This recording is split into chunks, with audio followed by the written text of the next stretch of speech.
తీర్థప్రయాణం channel వీక్షకులకు మీ శ్రీనివాసరావు ఇమ్మానేని నమస్కారములు. సర్వజ్ఞ సర్వసుగుణాలయ సర్వవంధ్యా జ్వాలాముఖీభవ శీతాంగ త్రినేత్రధారి స్వామిన్ సదాశివ కృపాలయ నీలకంఠ క్రౌంచాద్రివాస అమరేశ్వర శరణం ప్రబధ్యే. పంచారామ క్షేత్రాలలో పురాతనము మహిమాన్వితమైన ప్రసిద్ధి చెందిన క్షేత్రాలలో శ్రీ అమరలింగేశ్వర స్వామి లేదా అమరేశ్వర స్వామి ఆలయము ఒకటి. ఈ క్షేత్రము ఆంధ్రప్రదేశ్ రాష్ట్రము పల్నాడు జిల్లా అమరావతి పట్టణంలో కృష్ణానదికి దక్షిణ తీరములో ఉన్నది. తెలుగు రాష్ట్రాలలోని ప్రధాన నగరముల నుండి గుంటూరుకు బస్సు ట్రైను సౌకర్యం ఉంది. గుంటూరు నుండి అమరావతికి 30 కిలోమీటర్ల దూరము. ఇక్కడకు బస్సులు క్యాబులు ప్రైవేటు వాహనాలలో చేరుకొనవచ్చును.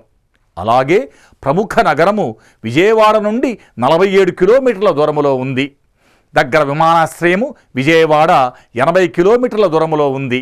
ఇచ్చట నుండి అమరావతి చేరుకోవటానికి అన్ని రవాణా సదుపాయాలు ఉన్నాయి. ఇప్పుడు ఈ మహిమాన్విత క్షేత్ర విశేషాలను గురించి తెలుసుకుందాము. ఈ అమరేశ్వర స్వామి లింగాన్ని సాక్షాత్తు ఆ స్వర్గాధిపతి ఇంద్రుడే ప్రతిష్ఠించాడని, నానాటికి పెరిగిపోతున్న ఈ లింగానికి ఎలా ఆరాధన చెయ్యాలి అని తన గురువైన బృహస్పతిని అడిగితే, భక్తితో నమస్కరించితే ఆ పరమేశ్వరుడు కరుణిస్తాడని బృహస్పతి చెబుతాడు. గురువు ఆజ్ఞ మేర ఇంద్రుడు ఆ శివుని స్తుతి చేసిన మీదట లింగం పెరగడం ఆగిపోయిందని పురాణాలు చెబుతున్నాయి. మరొక విషయం ఏమిటంటే, ఇది శివపంచాయతన ఆలయము. ఇక్కడ శివుడు, పార్వతి, విష్ణువు, గణపతి మరియు సూర్యభగవానుడు వెలసిన దేవాలయము. ఈ ఆలయం 3 ప్రాకారాలతో 4 దిక్కుల 4 గోపురాలతో విరాజిల్లుతుంది. తూర్పు వైపున కృష్ణానది తీరముంది. ఇచ్చట భక్తులు స్నానమాచరించి ఈ ఒడ్డునే ఉన్న భక్తాంజనేయ విగ్రహమునకు నమస్కరించి మెట్లెక్కి ఆలయములోనికి ప్రవేశిస్తారు. గుడి లోపలకు ప్రవేశించగానే గర్భగుడి ముందు భాగములో బంగారు వన్నెతో నందీశ్వరుడు స్వామిని తదేకంగా చూస్తున్నట్లు ఉంటుంది. కొంచెం ముందుకు వెళితే ఎడమవైపున బాలచాముండేశ్వరీదేవి అయ్యవార్ల ఉత్సవమూర్తులను చూడవచ్చును. గర్భగుడిలో ప్రవేశించగానే మూల విరాట్టు క్రౌంచగిరినాథుడు, కారుణ్యధారుడు, కలిదోష నివారకుడు, కొంగు బంగారు దేవుడు అయిన శ్రీ అమరేశ్వర స్వామి వారి 14 అడుగుల విగ్రహం లింగాకృతిలో దర్శనమివ్వగా ముందు శ్యామలావర్ణములోనున్న చిన్న లింగాన్ని చూడవచ్చును. భక్తులు ఆ కైలాసనాథుడైన శ్రీ అమరేశ్వర స్వామి లింగ రూపాన్ని చూస్తూ మనస్సును లగ్నము చేసి హవిర్యజ్ఞమయస్సోమ పంచవక్త్ర సదాశివ విశ్వేశ్వరో వీరభద్రో గణనాథ ప్రజాపతి ఓం నమ శివాయ ఓం అమరేశ్వరాయ అంటూ తమ కోర్కెలను విన్నవించుకుంటారు. భోళాశంకరుడు తప్పక తమ కోర్కెలను తీరుస్తాడని భక్తులకు అపారమైన విశ్వాసము. లింగము ఎత్తుగా ఉండుట వలన దాని వెనుక భాగాన చుట్టూ ఎత్తుగా సిమెంటు పలకము నిర్మించబడి దాని మీద నిలబడి స్వామివారికి అభిషేకాలు చేస్తారు. ఆ విధముగా స్వామివారిని దర్శించుకున్న భక్తులు గర్భగుడిలో నుండి వెలుపలకు వచ్చి కుడివైపున ఉన్న స్వామివారి పట్టపురాణి పార్వతీమాత శ్రీ బాలచాముండేశ్వరీ రూపములో పసుపు ఛాయలో మీనాక్షివలే నిలబడి భక్తులకు దర్శనమిస్తారు. దయామయ్య అయిన అమ్మవారిని దర్శించుకొని అమితానందముతో భక్తులు ఆలయము నుండి బయటకు మండపములోనికి వస్తారు. ఇచ్చట మూల విరాట్టు శ్రీ అమరలింగేశ్వర స్వామి, శ్రీ బాలచాముండేశ్వరి అమ్మవారు కాక అనేక దేవతామూర్తుల విగ్రహాలను ఈ ఆలయ మంటపములో చూడవచ్చును. ఈ ఆలయం 3 ప్రాకారాలతో ముక్కంటి ఇందు వెలిశాడనటానికి గుర్తుగా చెబుతారు. 1-2 ప్రాకారాల మధ్య మహిషాసురమర్దని, కోసలేశ్వర స్వామి, వీరభద్రేశ్వరుడు, శంకరాచార్యులు, కాశీ విశ్వేశ్వరుడు, ఉమామహేశ్వరుడు, అన్నపూర్ణమ్మవారు, ప్రణవేశ్వరుడు, దత్తాత్రేయుడు, అమరేశ్వరుడు, జ్వాలాముఖి అమ్మవారు, రుద్రపాదములు, అగస్తేశ్వరుడు, పార్థికేశ్వరుడు, సోమేశ్వరుడు, ఇతర దేవతామూర్తులను భక్తులు దర్శనం చేసుకుంటారు. అలాగే 2-3 ప్రాకారాల మధ్య శ్రీకృష్ణదేవరాయల మంటపము, నాగమంటపము, యాగశాల ఇత్యాదులు ఉన్నాయి. వాయువ్య దిశలో శ్రీ వీరబ్రహ్మేశ్వర స్వామి ఆలయం, ఆ ప్రక్కనే కుమారస్వామి ఆలయం, నవగ్రహ ఆలయాలు, శ్రీ సిద్ధి బుద్ధిల సమేతుడైన శ్రీ మహాగణపతి ఆలయాలను భక్తులు దర్శనం చేసుకుంటారు. అలాగే మూడవ ప్రాకారం మధ్య భాగములో శ్రీ అమరేశ్వర స్వామి వారు కొలువై ఉంటారు. మంటపములో స్వామివారికి ఎదురుగా ఈ ఆలయాన్ని పునర్నిర్మించి అభివృద్ధి చేసిన ఆనాటి ప్రభువు స్వామివారి అపరసేవకుడు శ్రీ వాసిరెడ్డి వెంకటాద్రి నాయుడు గారి కాంస్య విగ్రహం ఉంటుంది. ఇప్పుడు స్థల పురాణము, ఆర్జిత సేవలు, దేవస్థానం వారి సేవలు, సౌకర్యాలు తదితర విషయాల గురించి చెప్పుకుందాము. రియల్ ఫిక్ డివోషనల్ ప్రోగ్రామ్ను చూస్తున్న ప్రతి ఒక్కరకు ధన్యవాదములు.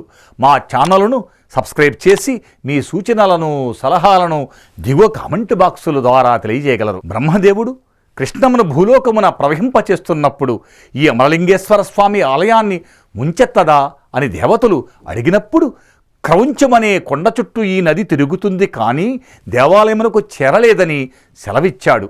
దేవతలు ఇక్కడ కృష్ణలో స్నానమాచరించి శ్రీ అమరేశ్వరుని దర్శించుకొని రాక్షసులపై విజయం సాధించడానికి కావలసిన బలాన్ని సంపాదించుకొని విజయం పొందారని పురాణాలు చెబుతున్నాయి.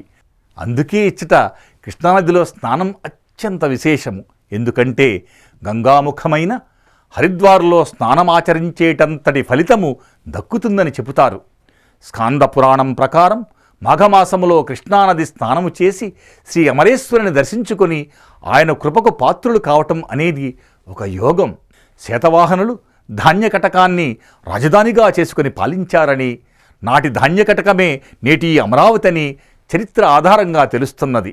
అలాగే గౌతమ బుద్ధుడు కాలచక్ర ప్రక్రియను ఈ ప్రదేశంలోనే బోధించాడని, అందులకు ఈ ప్రదేశాన్ని బౌద్ధులు కూడా చాలా పవిత్రంగా భావిస్తారు.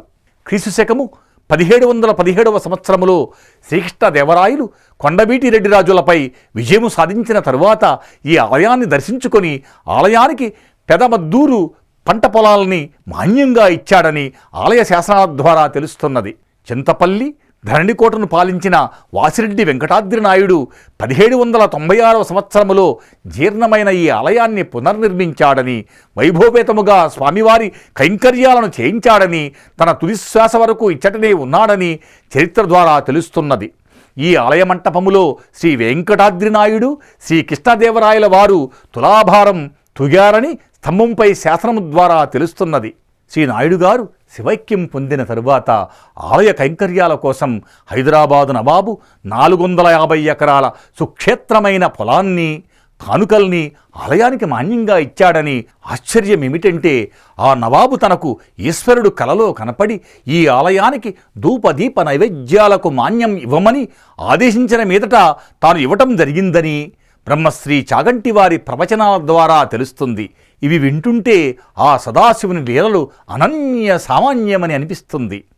పంచారమములు ఏర్పడిన విధానము గురించిన కథ ఏమిటంటే, పూర్వం తారకాసురుడనే రాక్షసుడు తన తపఫలముగా పరమేశ్వరుని నుండి మహిమాన్వితమైన శివలింగాన్ని పొందుతాడు. ఈ రాక్షసుని బారి నుంచి కాపాడమని దేవతలు ప్రార్థించిన మీదట శివపార్వతులకు శ్రీ సుబ్రహ్మణ్యేశ్వర స్వామి జన్మించడము, కుమారస్వామి సంధించిన బాణానికి తారకాసురుడు చంపబడి ఆయన యందున్న శివుని తేజోలింగము 5 ముక్కలై 5 ప్రదేశాలలో పడుతుంది.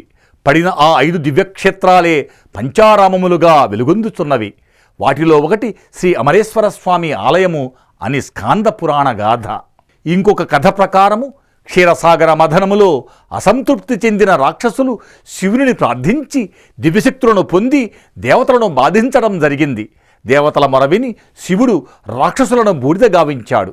కానీ త్రిపురాసురుడు పూజ చేసిన ఒక పెద్ద లింగం మాత్రము చెక్కు చెదరలేదు.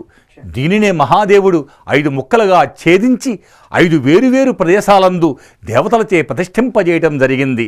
లింగ ప్రతిష్ఠ చేసిన ఈ 5 ప్రదేశాలే పంచారామాలుగా ప్రసిద్ధికెక్కాయని కవి శ్రీనాథుడు 15వ శతాబ్దంలో రచించిన భీమేశ్వర పురాణములో తెలియవస్తుంది. వాటిలో ఒకటి ఈ శ్రీ అమరేశ్వర స్వామి ఆలయము. దేవాలయం ముందు భాగములోనే స్వామివారి పూజకు సంబంధించిన పూజా ద్రవ్యాలు దొరుకుతాయి.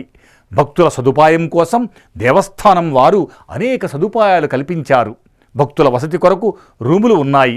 సాధారణ గదులకు 200 రూపాయలు, ఏసీ గదులకు 500 రూపాయలు చెల్లించవలసి ఉంటుంది. ఉచిత దర్శనంతో పాటుగా ప్రత్యేక దర్శనం చేసుకొనవచ్చును. టిక్కెట్ ఒకటికి 50 రూపాయలు. అలాగే చండీ హోమం, నిత్య రుద్రహోమం, ఏకాదశ రుద్రాభిషేకం, శనీశ్వర అభిషేకం, రాహుకేతు పూజ, వాహన పూజలు, లక్ష బిల్వార్చన, కుంకుమార్చన, నిత్యాభిషేకములు తదితర ఆర్జిత సేవలు లభిస్తాయి. వీటికి సంబంధించిన టిక్కెట్లను గుడి ముందు భాగములో దేవస్థానం వారి టిక్కెట్టు కౌంటర్లో లభిస్తాయి.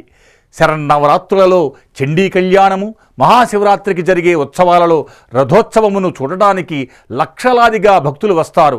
ఇక్కడ ప్రతిరోజు రుద్రహోమం, స్వామివారికి కళ్యాణోత్సవం జరగటం విశేషంగా చెబుతారు.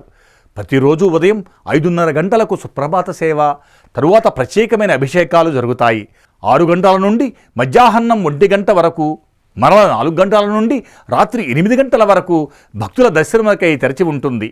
ఈ సమయంలో స్వామివారి ఇచ్చాభిషేకాలు, అమ్మవారికి కుంకుమార్చనలు జరుగుతాయి. ప్రతిరోజు సాయంత్రం 7 గంటల నుండి ధూపసేవ, విశేష అర్చనాంతర పూజ జరుగుతుంది. శ్రీ అమరేశ్వర స్వామి ఆలయ దర్శనం అయిన తరువాత దగ్గరలోనున్న అమరావతి మ్యూజియం, 125 అడుగుల ఎత్తైన ధ్యానబుద్ధ విగ్రహం, వనాన్ని చూడవచ్చును. అలాగే 32 కిలోమీటర్ల దూరంలోనున్న మంగళగిరి పానకాల స్వామిగా పిలువబడే నరసింహస్వామి వారి ఆలయాన్ని దర్శనం చేసుకొనవచ్చును. సాక్షాత్తు ఆ ఇంద్రుడే ప్రతిష్ఠించిన మహిమాన్వితము, పురాతనము, పంచారామాలలో ప్రముఖమైన శ్రీ అమరలింగేశ్వర స్వామి ఆలయ విశేషాల సమాహారమును గురించి తెలుసుకున్నాము. ఆ శ్రీ అమరేశ్వర స్వామి, శ్రీ బాలచాముండేశ్వరీ దేవిల కటాక్ష వీక్షణాలు అందరిపైన ప్రసరించాలని కోరుకుంటున్నాను. రియల్ ఫ్లిక్ డివోషనల్ ప్రోగ్రామును చూస్తున్న ప్రతి ఒక్కరకు ధన్యవాదములు. మీ సూచనలను, సలహాలను దిగువ కామెంటు బాక్స్ ద్వారా తెలియచేయగలరు. మరిన్ని తీర్థ ప్రయాణాల సమాచారం కోసం మా ఛానల్ను సబ్స్క్రైబ్ చేయగలరు. మరొక పుణ్యక్షేత్ర విశేషాలతో కలుద్దాం. నమస్కారము.